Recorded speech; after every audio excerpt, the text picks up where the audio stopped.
Welcome in Purple Daily. Purple Daily at night. Purple Daily after dark because the schedule release is out. The NFL schedule. We now have the entire 2022 slate for the Minnesota Vikings. Judd Zolgad along with Declan Goff, co-host and executive producer extraordinaire, just back from Target Field. And so I think there's only one proper way to start any show in the evening if you're going to be talking National Football League schedule. So I'm going to start it with my favorite beer. I had about 3 or 4 at the game, so I'm going to let you now play catch up if that's okay. I don't blame you one bit. Surly Furious IPA powering our takes on the schedule. If you're saying, well, hold on a second here. Score North's not that big, but Phil Mackey, how is Phil Mackey not involved? Yeah, where's Phil?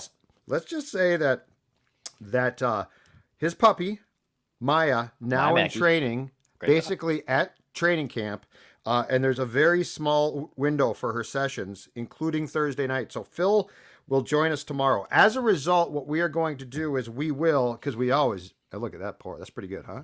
Attaboy. Because as we always do 3 or 4 times before the season starts, we will be picking the schedule tomorrow. We're not going to do that now without Phil. So we're going to talk about the schedule. We're going to go through it. We're going to dissect it as you can see on the screen. We certainly will take your comments, your thoughts on the schedule, but we will be breaking it down with our predictions for wins and losses tomorrow on Purple Daily. All right, Declan, without further ado, I'm going to start to run through the schedule. As I do, if you have thoughts, stop me. I've got some grand thoughts written down as well, but I think the best way to probably do this for those who have not seen it yet is just to go through it quickly to give people an idea. Pop it up on the screen here too. Shortly, even better. So we'll have that up just in a bit here as soon as I get it downloaded. All right. So as we found out this afternoon, the Vikings will open up on September 11th against the Green Bay Packers, 3:25 National Fox game at home. This will be the third time since US Bank Stadium opened in 2016. There you can see Declan's going to get it posted. That the Vikings will have opened the home season against the Packers. 2020, week 1. 2016, which was their first year in US Bank Stadium. You'll recall that they opened against the Tennessee Titans on the road and then played the Packers and beat them. So they will open against the Packers at home in week 1 for the second time in 3 years on September 11th. The next Monday night game, the 19th of September, one that we already knew because it was announced, I think, on Monday of this week. The Vikings will travel to play the Eagles on ABC. That is a 7:30 kickoff. In week 3, and this is where it gets interesting because if you recall, last year, I don't think the Vikings played a team within their division until I think it was week 5 against Detroit. As you can see, if you're following along right now on YouTube, watching this on the screen, they will play the Lions, so that they will play their second divisional game by week 3 on September 25th, a noon kickoff on Fox. Week 4, they travel to jolly old England, London, to play the Saints, 8:30 in the morning. NFL Network, and I believe this is now, so that's October 2nd. I believe this is now it's not the rule, but it's been changed. Games that used to be on the network also would be shown side by side on an over-the-air channel in your market. I think that's gone, Declan. So if you don't have the National Football League channel network, I don't think that this game is going to be shown on, let's say, channel 5, 4, 9, or 11. Our buddy Doogie might be able to help us out with that, but I'm not certain on that either. I can't remember. It's been 2017 was the last one, so it's been 5 years. And I think they're trying to now get people that don't buy that part of the package to do so. Now here's an intriguing thing. We talked about this as a potential, but this confirms it. The post-London bye is out. So the league is not going to give, and the Vikings very well, Dex, might not have wanted a bye in week 5. So they're going to come home after playing in London on the 2nd, and 7 days later on October 9th, as you can see, they're going to play the Chicago Bears at noon at home on Fox. So that the travel back ordinarily, I think up until now, has always caused the league to fit teams' buys into that next week. That's not going to be the case here. So the Bears are going to be the opponent on the 9th, and then a week after that, they travel to Miami to play the Dolphins at noon on Fox, and then the bye. I like this. I'm not sure about you. Yeah. I hate, like, if you have a bye in week 5, I know you're going to, you know, I know you're traveling a long distance to play the Saints in week 4, but a bye to me in week 5 sets you up for such a long schedule, Dex, that my personal opinion is, if I'm the Vikings, I would prefer to come back a little bit tired and play what should be a terrible Bears team on October 9th, than to be off and then take the bye as you get towards the end of October. Yeah, I prefer the Stu Jet over. Look, they're going to have some jet lag, right? London, that's a long flight. But if the alternative is also Bears at Miami and then to Miami, like that's fine. If they had to go, let's say it was let's even say it was Bills. Like they had to go on the road to play the Bills the next week, which I don't think they would do to go give a team back-to-back road games coming off London. Sure. But that would be a task, right? That'd be awful. Actually, I prefer Bears, and then I know at Miami in October isn't necessarily a terrifying place to play either. And then that bye slides in at week 7. I'd much prefer this setup as opposed to getting a bye and getting, your bearings back after you take that long flight and jet lag from London. Yes, I think this actually ends up working very well for the Vikings. I bet there's a better chance that the Vikings are more, upset's not the right word, disappointed that they are going to be playing the Dolphins in Miami in October than not get the bye in week 5. Sure. Because if I'm the Vikings and I see my opponents on the road include the Miami Dolphins, aren't you thinking to yourself, all right, late November, December, right? Right. But that's not the case. So the bye then will come up in week 7 on October 23rd. A week after that, October 30th, so the last game that they will play in the month of October, will be another Sunday game against the Cardinals at noon on Fox. And this is going to be a run, as you can see, of 1, 2, 3, 4, 5 noon kickoffs. They start November with back-to-back road games, and we'll get to this at the end, but it's interesting. The Vikings have back-to-back road games twice in the schedule. The first time is going to be Sunday, November 6th, when they play the Washington Commanders in Washington, and then on November 13th, they play the Bills in Buffalo. I think, Dex, the schedule is going to get intriguing here.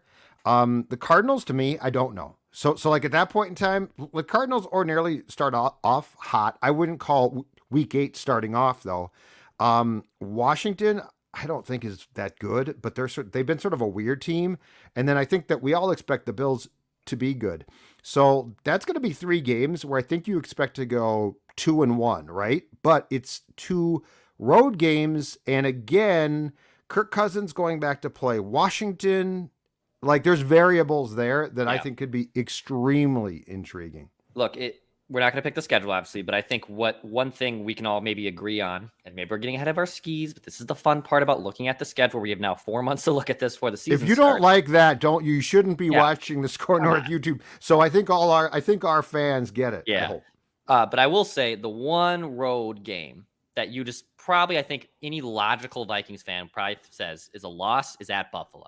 Like they're coming off another great season. Josh Allen's great. It's a tough place to play, right? Like It's probably the most daunting road game they have all season. And at Washington, I wouldn't sleep on the Commanders, by the way. Like I loathe Carson Wentz. There is not a quarterback I think that I have more disdain for than Carson Wentz. Yep. But that Washington football team is actually pretty dang good. Their defense is solid. They won a decent amount of games with Taylor Heineke, for God's sakes, last year. So I wouldn't say that Washington game's a cakewalk either. I think the Vikings can win that game. I have more confidence they can go into Washington and get a win than I do going into Buffalo. But this is an interesting stretch because now it's going to dovetail, I know, into these home games these 3 straight home games that they'll go into now after the trip to Buffalo. So the Commanders game intrigues me because I believe, if I'm not mistaken, since he signed with the Vikings in 2018, this is going to be the first time that Kirk goes back there, right? Yeah.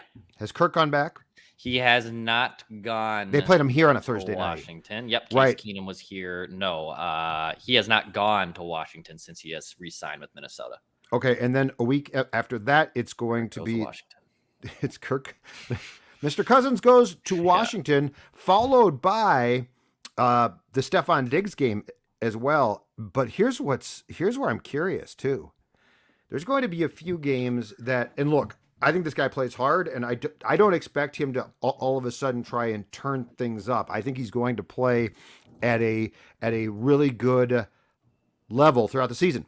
But doesn't Justin Jefferson going against Diggs intrigue you? Oh my God, it's gonna be the best, man. Like Justin Jefferson's not going to tell Kirk, "Oh, I hope we do well." He's going to say, "Let's go," because I mean, basically, and he's right in his mind. Like this is the game for the team that traded the draft pick. Diggs is going to be jacked up. Jefferson is going to be.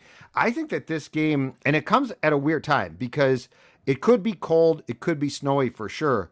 Uh huh. But if the weather is decent on November 13th in Buffalo, this could be a really interesting game with Diggs trying to certainly show the Vikings that he's still an absolute star, which he probably is. But Justin Jefferson, conversely, trying to do the exact same. Here's what I will say, because you can start Judd flexing Sunday night games. When is it? After week So I 6? think it's around 6 or 7 now. Yeah. Okay. They So changed it. as of now, this is obviously a noon game in Buffalo.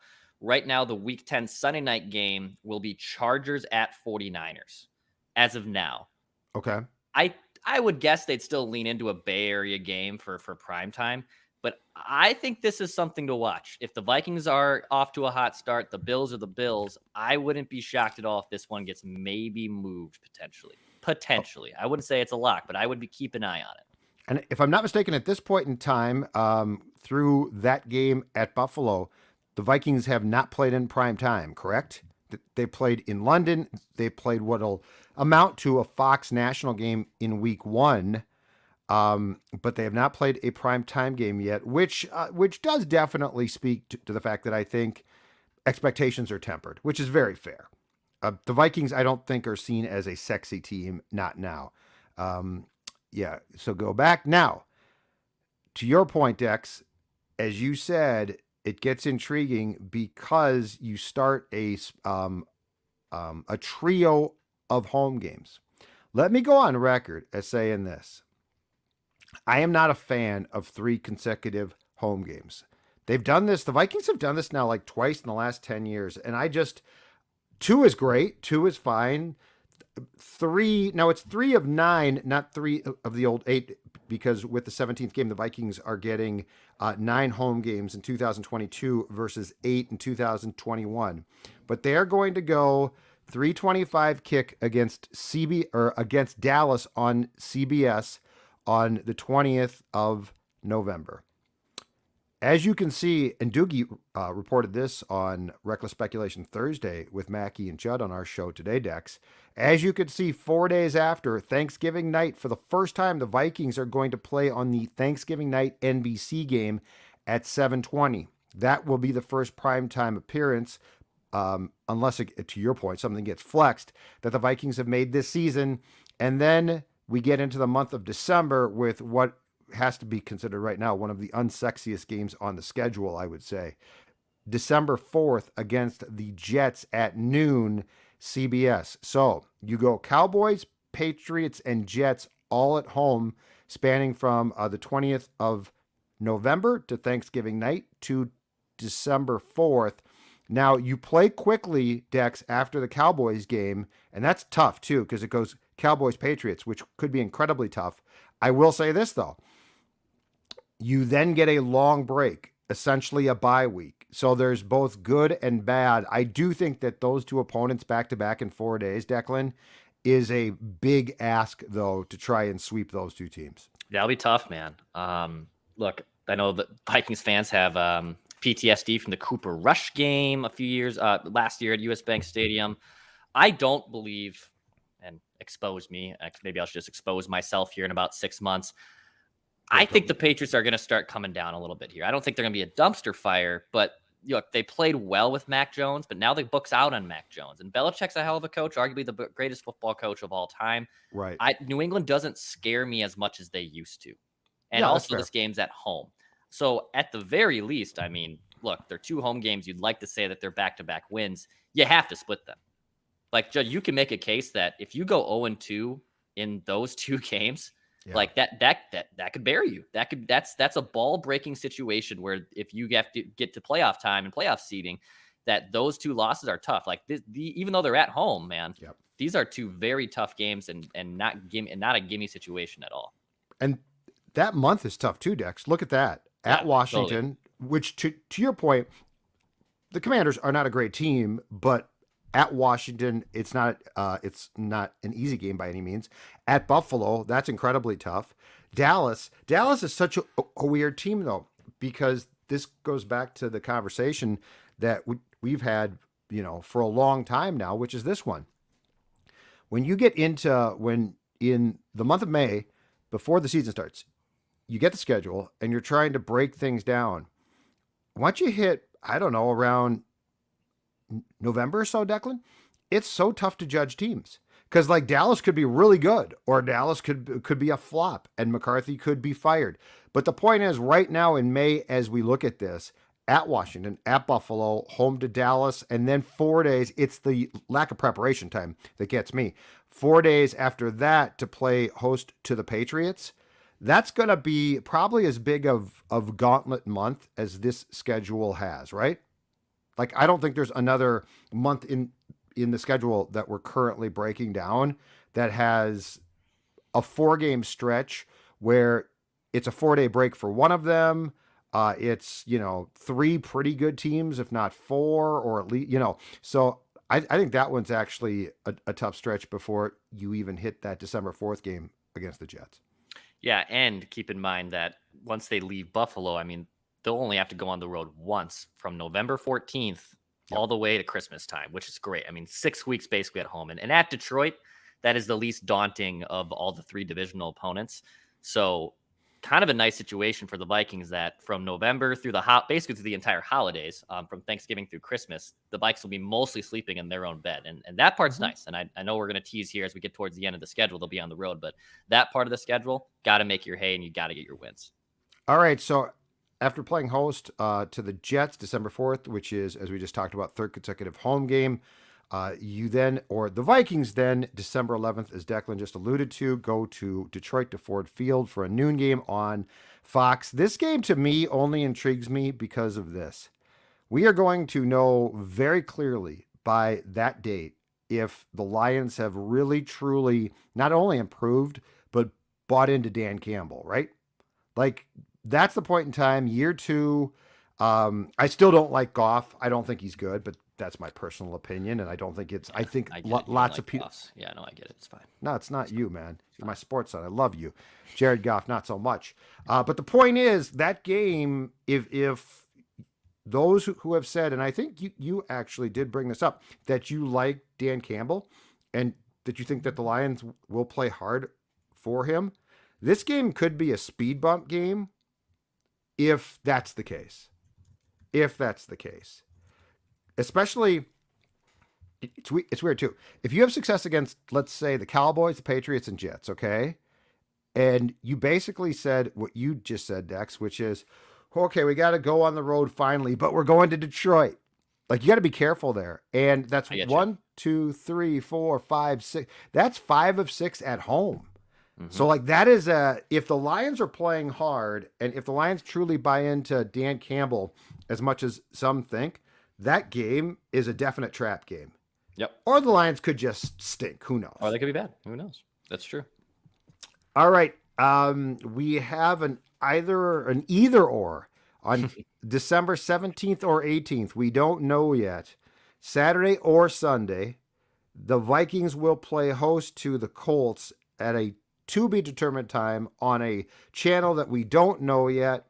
That is the first of 2 home games that will end at least the regular season, because the following week we do know on Saturday, Christmas Eve, December 24th, the Giants will come to town for a noon game on Fox. And that will bring an end to the 9 games that the Vikings get to play at US Bank Stadium. The Giants game is interesting because I have no idea with a new coach and a quarterback in Daniel Jones, who they didn't pick up his 5th-year option, Declan. I have no clue what the Giants think. I mean, I think they're going to be bad. I'm pretty sure. I'm not positive. I think the Colts are going to be competitive. But again, Matt Ryan is aging. I have no idea right now what to make of those two games. But on the surface, they if the Vikings are decent, they don't scare me that much. Colts scare me more than the Giants. Great. I don't buy the Giants. Danny Dimes, What's their no. plan? I don't know, man. I kind of I thought that they would not. I didn't think they'd draft another quarterback, but I thought they'd bring in someone to, bridge that gap, for the lack of a better word, with Danny Jones, Danny Dimes. And I just don't think he's the answer. I think they win easily against the Giants. And okay. again, love making these assumptions, but I think the Giants game's no problem. That Colts game, though, yes, we can't fall in the trap just because they've been a good playoff team and it's at home that it should be fine. Like, don't worry about the Colts. Like, Matt Ryan and that team have, in general, the Colts have been pretty darn good the last few years. Matt Ryan's up there in age. Yes, it's not a gimme, but I do think the Vikings at the end of the day win that game against the Colts. Fair enough. And that gets us to, and this is where it gets dicey. So Oh, let's yeah. just assume, although as we talked about before, we're going to pick the schedule tomorrow.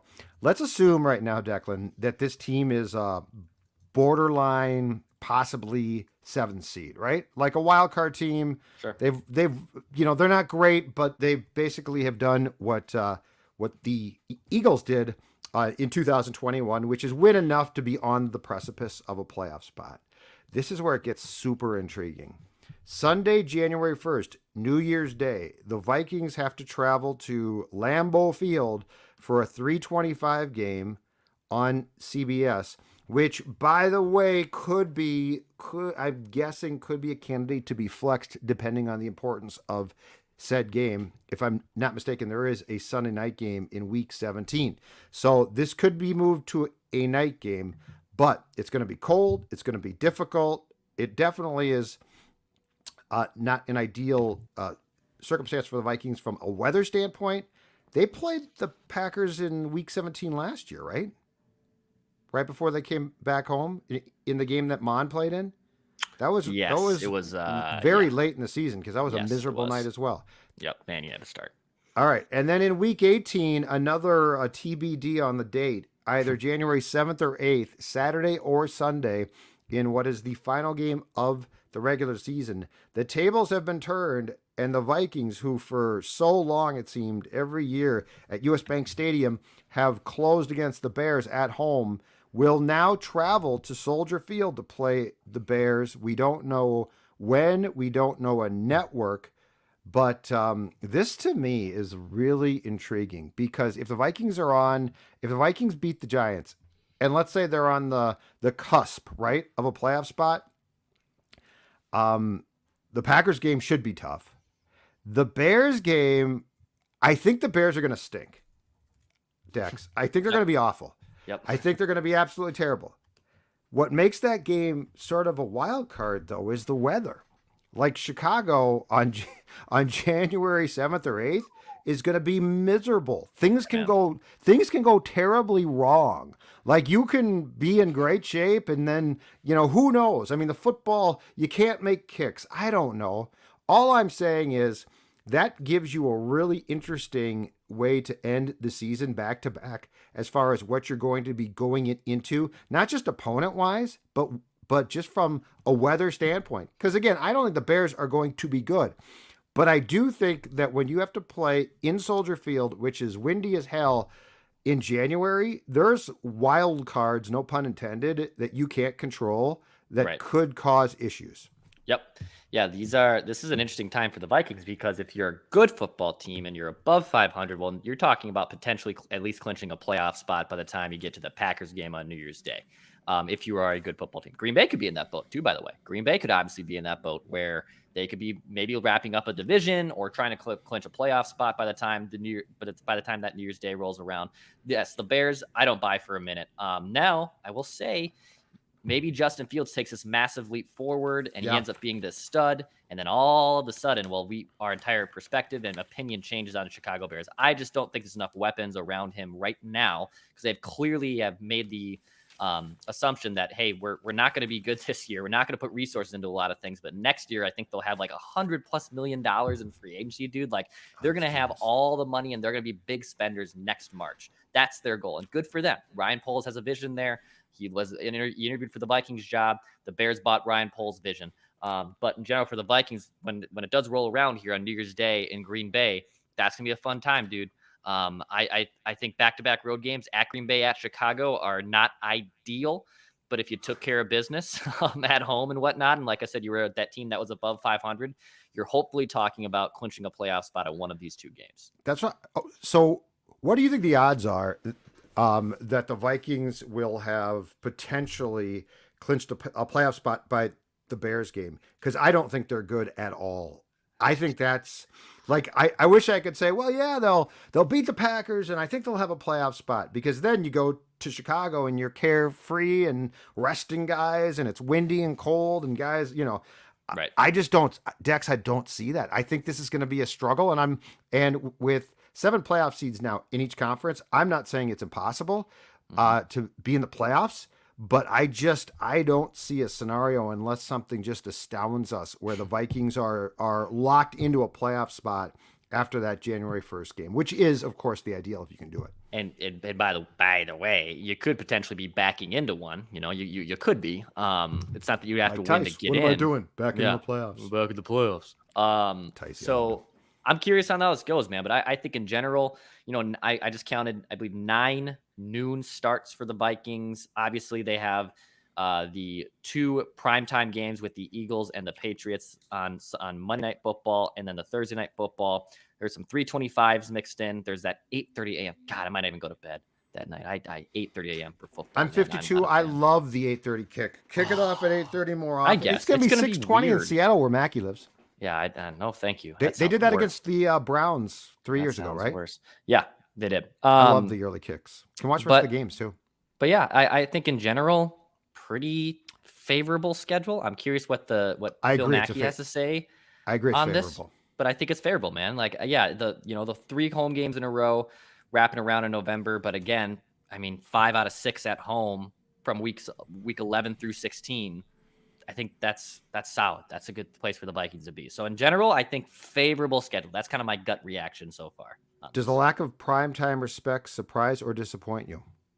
I'm pretty lukewarm on it. I mean, I don't think they deserve it right now, so it doesn't bother me. And I pontificated that Bills game could be moved. I don't think Packers game could be moved.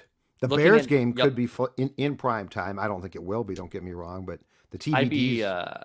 I'd be shocked if any of those December games get flexed. Jets, Lions, Colts, Giants. Yes, I think Packers or Bears have a potential to be flexed. But to answer your question, the national time slots, no, I'm not surprised at all. I think this was probably appropriate. We get a Thursday night. I love a Thanksgiving Thursday night game. So it's marvelous. That'll be. I can leave the house. I can get up and say, turkey. Dawn, Stella, I love you guys, but I gotta go. Hey, go back up a little bit. I do want to see one thing here, as we talk about this, because we've been doing this on the fly. Okay, so there's the Monday night game at Philly. There's the Thanksgiving night game, which is their NBC game, because they don't have they don't have a Sunday night game right now. Right. But the Thursday Thanksgiving game fulfills NBC. I think that the Vikings have been given a slate of games that are very fair for the expectation. Because I mean, I think the expectation of the experts, right, is that they're going to win 8-9 games, probably tops. Yep. So there's ability to flex there. Here's something else that intrigues me before we go, Dex. Other than the Packers, you have to play twice. Yep. But look at their games outside of Buffalo. Keep going down a little bit for me after Buffalo, would you? Thank you. I just want to make an observation here about this. After Buffalo, there's a very interesting and I would say undaunting list right now of quarterbacks. Yeah, Rodgers, Allen, but I mean, Matt Ryan might be good, but Matt Ryan doesn't scare you, right? No, not at all. Jared Goff, Mac Jones might be really good, by then, but I mean, he's still second year. I don't know. He played well, but Dak Prescott, solid, good, but doesn't frighten you a ton. The point is, it feels like it was like 2 years back. The Vikings had a gauntlet of quarterbacks, like just a gauntlet. And this isn't. I'm not trying to say that these guys stink. They don't.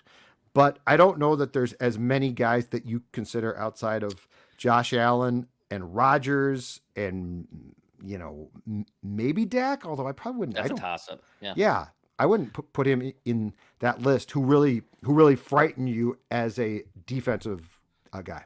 Yeah, we did this episode on Purple Daily where we knew because we knew the opponents. We said how many quarterbacks are better than Kirk Cousins on the Vikings opponents before the schedule was released about a month or two ago, and I believe we only said like 3. Rodgers, Allen. I mean, maybe you make a chance Kyler Murray or Dak is better, but they have that quarterback advantage for sure. It's not a daunting quarterback list they have to play. So, and I'm going to give you a quarterback sequence that I really like. Okay. All right, week 1's tough. Rodgers and the Packers, but then you go Philadelphia, Jalen Hurts, Detroit, Jared Goff, Saints, Jameis, Chicago, Justin Fields, at Miami. Tua or Teddy.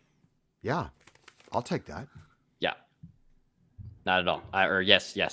Bring it on is what. Bring it on. Yeah, that's bring it on, great. baby. I love that. I'm excited to pick the schedule tomorrow with Mackie, dude. We are going to.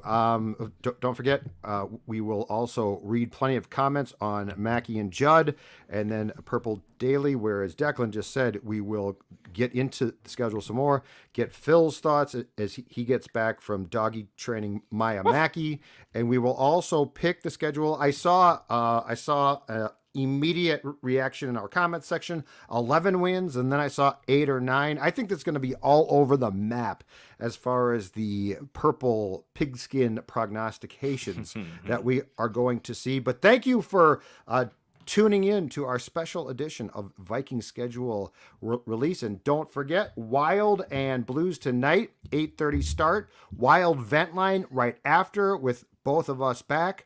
And if you're going to enjoy the game, enjoy it responsibly, but enjoy it with some Surly. In my case, right. I'll be drinking some Surly Furiouses. Oh, and last but not least, let's mention our friends from Chill Boys. Because You know what? Declan, when the going gets tough and it gets hot or cold, what is your go-to undergarment? God, it heated up at Target Field this afternoon, Judd. The last time I was at Target Field with my Chill Boys, I had those long johns on because it was negative, 35 with wind chill or whatever the hell it was. And by game 2 today and the doubleheader in the ass kicking from the Houston Astros, which we won't talk about right now, it was about 90 degrees with that humidity. And I was comfortable in my bamboo fabric. Thanks to my friends at Chill Boys for that bamboo fabric. And then even the performance brand I like to rock when I'm on the golf course. So yes, they're a Minnesota-based company. It will change your outlook on how the boys feel down there. Chill Boys and chillboys.com. Awesome stuff.